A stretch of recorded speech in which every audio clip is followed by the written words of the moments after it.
Nick Reeves bought Spice back when it was legal. He took one hit and lost control. He now tells his story as a warning to you. One time, one hit. That's it. Nick Reeves thought he was about to have some fun with a friend. He took the first hit. But it was anything but fun. When I took my hit, I walked to the living room and I found him on the ground, seizing. I had blood coming out of my ears and vomiting. Before Reeves woke up in a hospital bed, he had what he calls the scariest moment of his life. You know that there's something there. And in my mind, it was the devil pulling me away. And it was basically a fight for my life. I mean, I saw him. He was physically there in front of me trying to take me.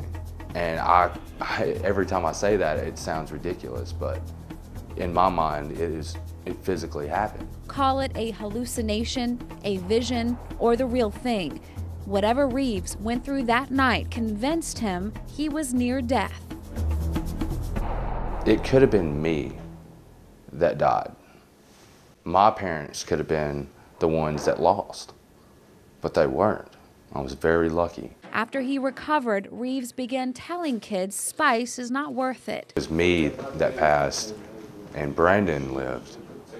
He would be in my shoes. So he can't speak, but I still have a voice. Authorities say Spice dealers are targeting your kids with bright colored packaging and catchy names.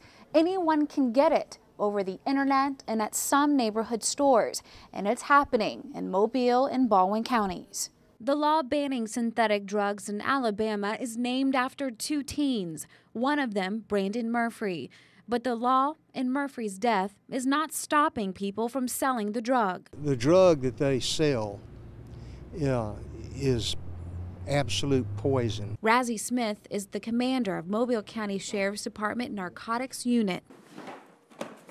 There is a culture out there of people that have bought businesses here, and at some point, maybe before it was outlawed, they sold Spice, and they're continuing to do it.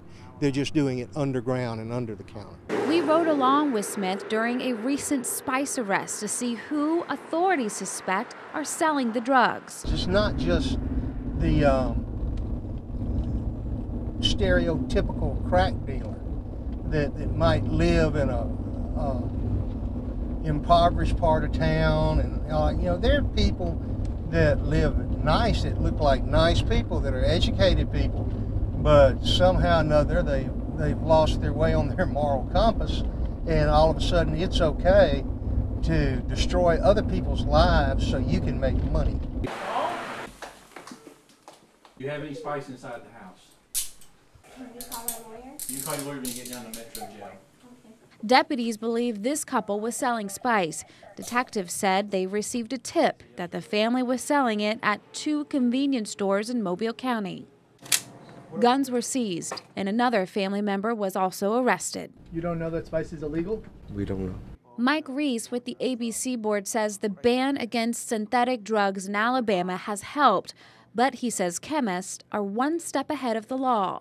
They change one compound and it makes it a total different substance under the law. A Drug Enforcement Administration spokesperson says although the law is helpful, it's not enough. That we can't legislate our way out of this problem with bills from Congress. We can't enforce our way out of this with a whole bunch of arrests. He says people need to understand the risk, something the Murphys wish their son would have known. We go from crying in here to me jumping in the car and riding down the road and just bawling. Or I hear her bawling, or, I hope nobody ever has to go through the nightmare of finding their wife laying on the floor bawling. A risk Nick Reeves now understands. It's a horrible thing that you're putting inside your body, and I didn't know that. I wish I had someone tell me. I wish I had someone say, you don't need to do this. Like, you really don't. And if you think your family is invincible, consider the Murphys. Please don't say, not my kid won't do it, because we said that. So how can you protect your family from the drug? On top of being aware of the unpredictable dangers, the DEA recommends some things you can do on fox10tv.com.